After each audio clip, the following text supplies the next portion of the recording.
সর্বশেষ সংবাদ সবার আগে জানতে আমাদের সঙ্গেই থাকুন। শুরুতেই জানিয়ে দেব প্রধান শিরোনাম। শুরুতেই জানাবো এই মুহূর্তে হাতে পাওয়া সর্বশেষ গুরুত্বপূর্ণ আপডেট সংবাদ। বর্তমান সরকার চোরাবালির উপর দাঁড়িয়ে আছে। যে কোনো সময় সরকারের গদি বালির মধ্যে ডুবে যাবে বলে মন্তব্য করেছেন বিএনপির জ্যেষ্ঠ যুগ্ম মহাসচিব অ্যাডভোকেট রুহুল কবির রিজভী। এবারে জানাবো জামায়াতে ইসলামীকে বিএনপিকে ধোঁকা দিল। বিএনপির সঙ্গে সুর মিলিয়ে এই রাজনৈতিক সংগঠনটি ঘোষণা করেছে যে তারা উপজেলা নির্বাচনে অংশগ্রহণ করবে না। নিবন্ধনহীন রাজনৈতিক দলটি নির্বাচনে অংশগ্রহণ করার ঘোষণা না দিলেও প্রথম পর্বে যে সমস্ত উপজেলা নির্বাচনের মনোনয়নপত্র দাখিল শেষ হয়েছে সেখানে জামায়াতের 23 জন সদস্যের নামের তালিকা পাওয়া গেছে। জানাবো ক্যাসিনো কাণ্ডে সেই সেলিম প্রধান এবার উপজেলা ভোটের প্রার্থী। ক্যাসিনো কাণ্ডে গ্রেপ্তার হয়েছিলেন। দুর্নীতি দমন কমিশনের মামলায় 4 বছর সাজাও খেটেছেন। আরও 3টি মামলা তার বিচারাধীন। অনলাইনে ক্যাসিনোর মূল হোতা ছিলেন এই সেলিম প্রধান। তিনি এবার উপজেলা নির্বাচনে প্রার্থী হয়েছেন। এবারে থাকছে জনগণ টের পাচ্ছে না, ব্যাংকগুলো ফাঁকা করে ফেলা হয়েছে। গণ অধিকার পরিষদের সভাপতি নুরুল হক নূর অভিযোগ করে বলেছেন, সরকার যে ব্যাংকগুলো ফাঁকা করে ফেলেছে তা জনগণ টের পাচ্ছে না। ব্যাংক খাতে লুটপাটের সঙ্গে সরকারের লোকজন জড়িত বলেও অভিযোগ করেন তিনি। এদিকে আওয়ামী লীগের সাধারণ সম্পাদক এবং সড়ক পরিবহন ও সেতুমন্ত্রী ওবায়দুল কাদের বলেছেন, আন্দোলনে ব্যর্থ বিএনপি নির্বাচনেও ব্যর্থ হয়ে বিএনপি নেতারা নিজেরাই মহাবিপদে আছে। তাদের হাল ধরবার কেউ নেই, তারা এখন পথহারা পথিক। এবং সর্বশেষ জানাবো আন্তর্জাতিক সংবাদ। এবার ইসরায়েলের 4 ব্যক্তি এবং 2 সংস্থার উপর গ্লোবাল হিউম্যান রাইটসের আওতায় নিষেধাজ্ঞা আরোপের সিদ্ধান্ত নিয়েছে ইউরোপীয় ইউনিয়ন। ইউরোপীয় ইউনিয়নের তালিকাভুক্ত এসব ইসরায়েলি ব্যক্তি এবং সংস্থা ফিলিস্তিনিদের উপর নির্যাতন, অমানবিক আচরণের মতো গুরুতর মানবাধিকার লঙ্ঘনের জন্য দায়ী। এতক্ষণ শিরোনাম শুনছিলেন, এবার বিস্তারিত। প্রিয় দর্শক, আপনি যদি এই চ্যানেলে নতুন হয়ে থাকেন, ভিডিওটি দেখতে দেখতে চ্যানেলটি সাবস্ক্রাইব করে আমাদের সঙ্গেই থাকুন। আর এই ভিডিও সম্পর্কে আপনি আপনার মূল্যবান মতামতটি কমেন্ট বক্সে জানিয়ে দিন। আর হ্যাঁ প্রিয় দর্শক, জানিয়ে দিন ভিডিওটি কোথা থেকে দেখছেন।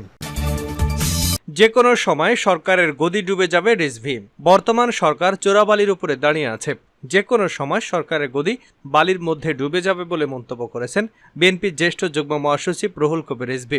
শনিবার দুপুরে রাজধানী নয়াপল্টনে দলের কেন্দ্রীয় কার্যালয়ের সামনে এক সমাবেশে এ মন্তব্য করেন তিনি। রিজভী বলেন, এই অবৈধ সরকার চোরাবালির উপরে দাঁড়িয়ে আছে। যে কোনো সময় সরকারের গদি বালির মধ্যে ডুবে যাবে। সেই কারণে সরকার হাবিবুন নবী খান সোহেল, সাইফুল আলম নীরব, আব্দুল কাদের ভুইয়া জুয়েল, হাবিবুর রশিদ হাবিবদের আটক করে রেখেছে। ভয় থেকেই এই আটক করা হয়েছে। আওয়ামী লীগের সাধারণ সম্পাদক ওবায়দুল কাদেরের সমালোচনা করে রিজভী বলেন, ওরা প্রকাশ্যে কোনো কাজ করতে পারে না, তলে তলে কাজ করে। দেখবেন মুখে যেটা বলে তলে তলে করে আরেকটা। ইসরায়েলের বিমান কি করে বাংলাদেশ এয়ারপোর্টে এলো? মানুষ বলে শেখ হাসিনার জন্য 1 বস্তা ভর্তি শুভেচ্ছা বাণী পাঠানো হয়েছে। প্রধানমন্ত্রীর কঠোর সমালোচনা করে তিনি বলেন, যারা স্বৈরাচার, যারা একনায়ক, তারা বিরোধী দলের নেতাকর্মীদের কারাগারে ভরে রাখে।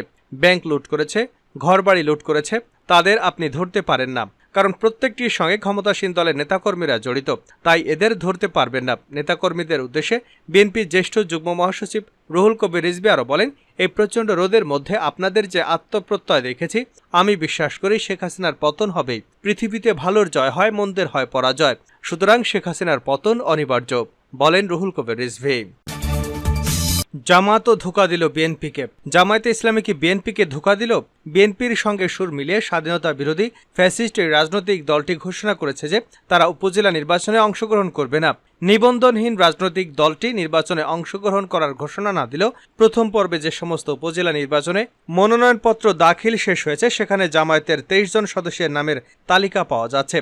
বাংলা ইনসাইডারের অনুসন্ধানে দেখা গেছে, সামনে আরও যে 2টি তফসিল ঘোষণা করা হয়েছে সেখানে স্বাধীনতা বিরোধী এই রাজনৈতিক দলটির আরও 63 জন প্রার্থী হতে চলেছেন। দলের পক্ষ থেকে তাদেরকে সবুজ সংকেত দেওয়া হয়েছে। রাজনৈতিক বিশ্লেষকরা বলেছে, বিএনপির সঙ্গে জামায়াতের একটি প্রতারণা। তবে কোনো রাজনৈতিক বিশ্লেষক বলছেন, বিএনপিকে কাছে পেতে এবং বিএনপির সঙ্গে থাকার জন্য জামায়াত ইচ্ছা করেই এ ধরনের কৌশল নিয়েছে। যেহেতু জামায়াতের কোনো রাজনৈতিক নিবন্ধন নেই এবং তারা দলীয় প্রতীক ব্যবহার করতে পারে না, কাজেই কারা জামায়াতের কারা হেফাজতে ইসলামের এটি বোঝা দুষ্কর। তাছাড়া জামায়াতের নেতারা যেহেতু তেমনটা পরিচিত নয়, তারা অনেকটা আন্ডারগ্রাউন্ডের মতো করে কাজ করেন, সে কারণে অনেকেই জামায়াত নেতাদেরকে চেনে না।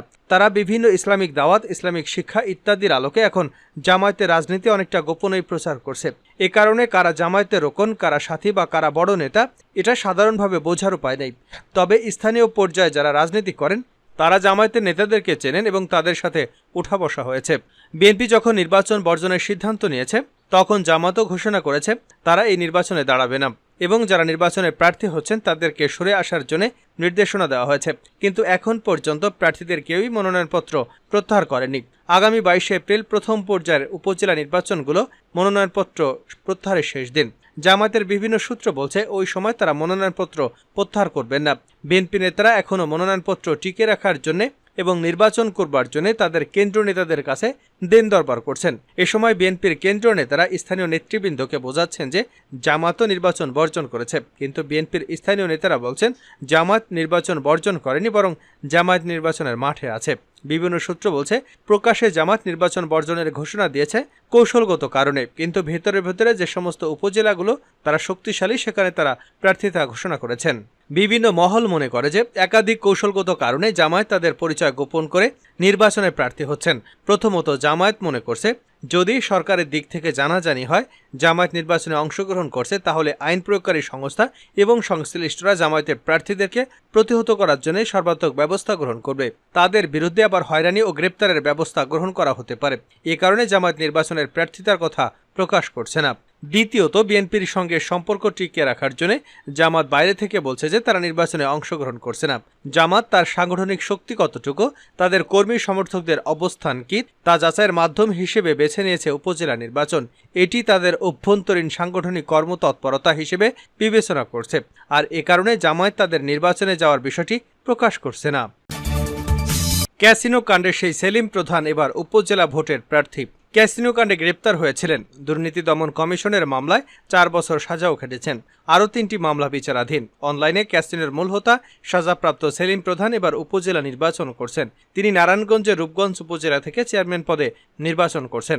এরই মধ্যে আলোচিত এই ব্যক্তির গণসংযোগের কিছু ভিডিও চিত্র সামাজিক যোগাযোগ মাধ্যমে ছড়িয়ে পড়ায় এ নিয়ে স্থানীয় লোকজনদের মধ্যে উৎসুক্য তৈরি হয়েছে।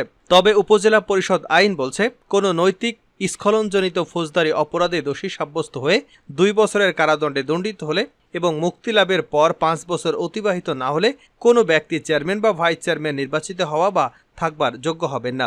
এ বিষয়ে সেলিম প্রধান বলেন, দুদকের মামলায় আপিল এবং সাজা স্থগিত করতে তিনি হাইকোর্টে আবেদন করেছেন, তাই নির্বাচন করতে তার আইনগত কোনো বাধা নেই। ক্যাসিনো বিরোধী অভিযান চলাকালে 2019 সালের 30 সেপ্টেম্বর হজরত শাহজালাল আন্তর্জাতিক বিমানবন্দরে থাইল্যান্ডগামী বিমান থেকে নামিয়ে এনে সেলিম প্রধানকে গ্রেপ্তার করে র্যাপিড অ্যাকশন ব্যাটালিয়ন র্যাব। এরপর তার বাসা এবং অফিসে অভিযান চালিয়ে দেশি বিদেশি মুদ্রা, বিপুল পরিমাণ বিদেশি মদ জব্দ করা হয়।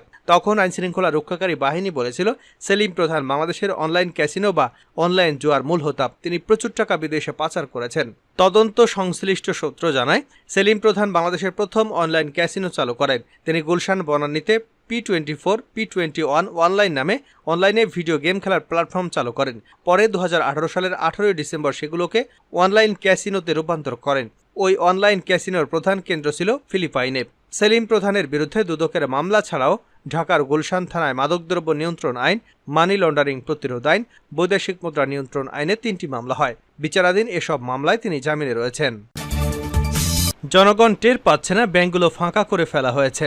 গণঅধিকার পরিষদের সভাপতি নুরুল হক নূর অভিযোগ করে বলেছেন, সরকার যে ব্যাংকগুলো ফাঁকা করে ফেলেছে তা জনগণ টের পাচ্ছে না।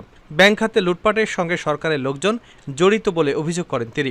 বিকেলে জাতীয় প্রেস ক্লাবের সামনে আয়োজিত এক প্রতিবাদ সমাবেশে এসব অভিযোগ করেন নুরুল হক নূর। দ্রব্যমূল্যের অস্বাভাবিক মূল্যবৃদ্ধি, সড়কে মৃত্যুর মিছিল, ব্যাংকিং খাতে লুটপাট সহ চলমান নৈরাজ্যের বিরুদ্ধে সমাবেশের আয়োজন করে গণঅধিকার পরিষদ ঢাকা মহানগর দক্ষিণ। প্রতিবাদ সমাবেশে নুরুল হক নূর অভিযোগ করে বলেন, ব্যাঙের ছাতার মতো ব্যাংকের অনুমোদন দেওয়া হয়েছে। লুটপাটের জন্য একই পরিবারের একাধিক ব্যক্তিকে পরিচালনা পর্ষদে থাকার সুযোগ দেওয়া হয়েছে। জনগণ টের পাচ্ছে না, সরকার ব্যাংকগুলো ফাঁকা করে ফেলেছে। সরকারি দলের সঙ্গে সংশ্লিষ্ট ব্যক্তিরা নামে বেনামে শত শত কোটি টাকা ঋণ নিচ্ছেন। এই টাকা বিদেশে পাচার করছে, যে কারণে ডলার সংকট তৈরি হয়েছে। লুটপাটের কারণে জিনিসপত্রের দাম বেড়েছে। নুরুল হক নূরের বিরুদ্ধে একটি মামলায় গ্রেপ্তারি পরোয়ানা জারি করা হয়েছে। এই বিষয়ে তিনি বলেন, এসব গ্রেপ্তারি পরোয়ানা নিয়ে আমি ভীত নই। এই সরকারের আমলে বিরোধী দলের নেতাদের নামে এমন শত শত গ্রেপ্তারি পরোয়ানা আছে, জাতীয় নির্বাচনের পর এখন স্থানীয় নির্বাচনের নামে প্রহসন করছে বলেও মন্তব্য করেন তিনি। জানাবো আন্তর্জাতিক সংবাদ। ইসরায়েলের 4 ব্যক্তি ও 2 সংস্থার উপর ইউরোপীয় ইউনিয়নের নিষেধাজ্ঞা। ইসরায়েলের 4 ব্যক্তি এবং 2টি সংস্থার উপর গ্লোবাল হিউম্যান রাইটসের আওতায় নিষেধাজ্ঞা আরোপের সিদ্ধান্ত নিয়েছে ইউরোপীয় ইউনিয়ন। ইউরোপীয় ইউনিয়নের তালিকাভুক্ত এসব ইসরায়েলি ব্যক্তি ও সংস্থা ফিলিস্তিনিদের উপর নির্যাতন, অমানবিক আচরণের মতো গুরুতর মানবাধিকার লঙ্ঘনের জন্য দায়ী। ইউরোপীয় ইউনিয়নের তালিকাভুক্ত সংস্থাগুলো হলো উগ্র ডানপন্থী ইহুদি আধিপত্যবাদী গোষ্ঠী লুহাবা এবং পশ্চিম তীরে ফিলিস্তিনিদের বিরুদ্ধে সহিংস কর্মকাণ্ডের জন্য গঠিত উগ্র যুবদল হিলটপ ইউথ। হিলটপ ইউথের দুই নেতৃস্থানীয় ব্যক্তি মেইর এটিঙ্গার এবং এলিশা ওয়ারেট ইউ নিষেধাজ্ঞার আওতাভুক্ত হয়েছে। এছাড়া পশ্চিম তীরে ওয়াদি শেখ এবং দেইর জারিকে 2021 সাল থেকে ফিলিস্তিনিদের উপর হামলা করার অভিযুক্ত নেরিয়া বেন পাজি এবং ফিলিস্তিনি গ্রামের বিরুদ্ধে একাধিক সহিংস কর্মকাণ্ডে অংশগ্রহণকারী ইয়োনিন লোভিকেও নিষেধাজ্ঞার আওতায় এনেছে ইউরোপীয় ইউনিয়ন। এসব ব্যক্তিরা ইউরোপীয় ইউনিয়নের কোনো সদস্য রাষ্ট্র ভ্রমণ এবং এসব অঞ্চলে কোনো প্রকার আর্থিক লেনদেন করতে পারবে না, এমনকি ইউরোপে থাকা তাদের সম্পদও জব্দ করা হতে পারে। এছাড়া ইউরোপীয় কাউন্সিল ফিলিস্তিনিদের পশ্চিম তীরে ইসরায়েলিদের দ্বারা জবরদখলের তীব্র নিন্দা জানিয়েছে। তারা বলেছে, অপরাধীদের অবশ্যই জবাবদিহিতার আওতায় আসতে হবে। নিষেধাজ্ঞার ওই বিবৃতিতেই বলা হয়, অধিকৃত পশ্চিম তীরে নতুন করে অবৈধ বসতি আরও সম্প্রসারণের উদ্যোগ নিয়েছে ইসরায়েল। দেশটির সরকারের এমন সিদ্ধান্তের নিন্দা করেছে কাউন্সিল এবং অবিলম্বে ইসরায়েলকে এই সিদ্ধান্ত প্রত্যাহার করার আহ্বান জানানো হয়েছে। ফিলিস্তিনের অবরুদ্ধ গাজা উপত্যকায় ইসরায়েলের হামলায় নিহত মানুষের সংখ্যা 34,000 ছাড়িয়েছে। তাদের অধিকাংশই নারী ও শিশু। শুক্রবার গাজার স্বাস্থ্য মন্ত্রণালয়ের বরাদ্দে এসব তথ্য জানিয়েছে আল জাজিরা। গাজার স্বাস্থ্য মন্ত্রণালয় জানিয়েছে, গত 7 অক্টোবর থেকে গাজা উপত্যকায় ইসরায়েলি হামলায় নিহতদের সংখ্যা 34,012 জনে পৌঁছেছে। এছাড়া এ পর্যন্ত আহত হয়েছে 76,833 জন।